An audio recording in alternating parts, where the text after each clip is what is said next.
Father, forgive them, for they not know what they do. That man, that young man, I forgive him.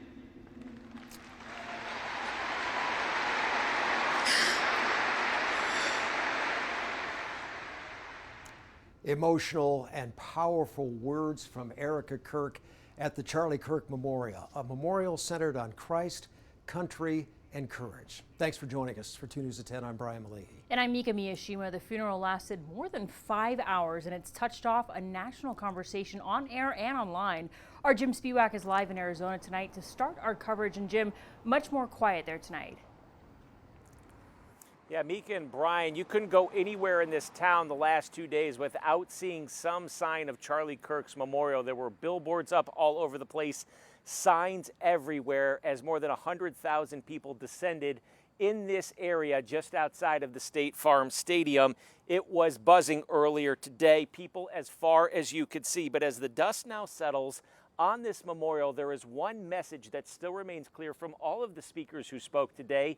They plan to carry on Charlie Kirk's message. For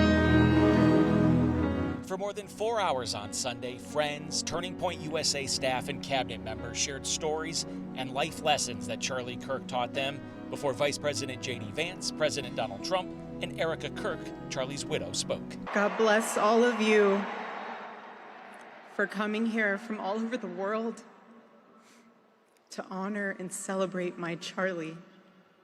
Repeatedly looking up to the sky while speaking, Erica said she arrived at a Utah hospital on September 10th to do the unthinkable. I saw the wound that ended his life. I felt everything you would expect to feel. I felt shock. I felt horror. And a level of heartache that I didn't even know existed. And then, with emotion like had not been seen all day, Erica said this about the suspected shooter. I forgive him. The memorial was showered with moments of Charlie's life, a testament Vice President Vance says proves he was slain doing what he loved. And now he's gone, and our hearts feel so empty because he's been taken from us. President Trump closed the memorial saying today is a nation in grief. He was assassinated because he lived bravely, he led boldly. President Trump called Kirk a martyr for American freedom. As president, many people asked me for things, but Charlie was one of the few who always gave. Reporting in Glendale, Jim Spiewak. Now, for as many people as were here, we did not witness any protests inside the stadium over the course of the 5 hours. There were more than 20 speakers who spoke. Among those in attendance, although he didn't speak, he was here in person today, was Utah Governor Spencer Cox. And he took to social media to say some words about Charlie. Let's go ahead and throw it up on your screen. Here's what the governor put out there. He said, quote, Charlie was a remarkable human being, and it was an honor to represent Utah at his memorial service today. His love and freedom and unwavering belief in the power of ideas will continue to inspire generations. Rest in peace, Charlie. Now, as Charlie Kirk's memorial comes to an end today, the impact on his life and his message was far-reaching beyond the state.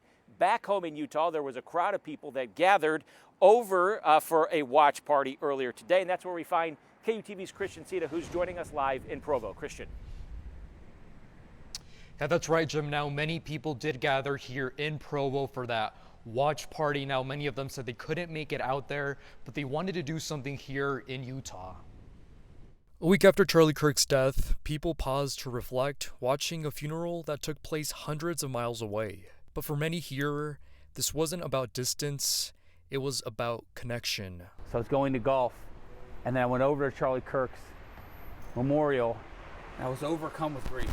Tim Savage came from Kentucky for a different reason, but found himself drawn here instead. You were somebody before this happened, and then you're going to be somebody after it.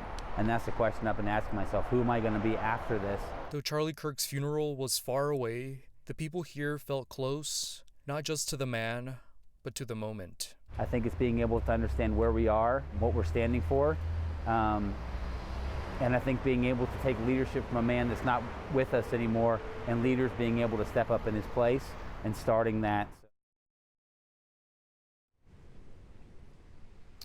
Now, he also mentioned that it was nice to see people coming together and that it brought a sense of unity.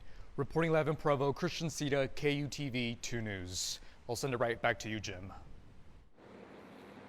All right, Christian, thank you very much for that report. So, as Charlie Kirk's memorial now comes to an end, his message and his legacy will continue on. His radio show and his podcast will continue tomorrow with guest hosts of those programs. One of the messages that we heard inside the stadium today was that they want to carry on his legacy and his message, which is now going to happen, according to the people that spoke, in a much louder sense than ever happened while he was alive. That's going to wrap our coverage live in Glendale. Jim Spiewak, KUTV 2 News. Back to you in the studio. Okay, Jim, and following up on that point, former Utah Governor Gary Herbert thinks Charlie Kirk's voice in his passing will take on new life as well. The former governor earlier this afternoon reflecting on the memorial ceremony and the significance of the moment. The fact that he was assassinated, he's a chapter in history about what had happened to him and why. And so I think that he'll be remembered and his voice will become larger and expanded. The things that he taught and he spoke about will become more, I think, common in our public discourse.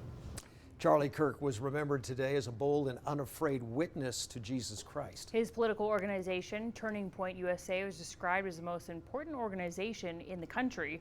You can watch our full interview with the former governor on our KUTV YouTube page. And new at 10 o'clock, vehicles donning American flags on the streets of Utah County. Organizers say this was not a political event, but rather a peaceful memorial ride to honor Kirk and his family. The ride started in Santaquin and ended at UVU.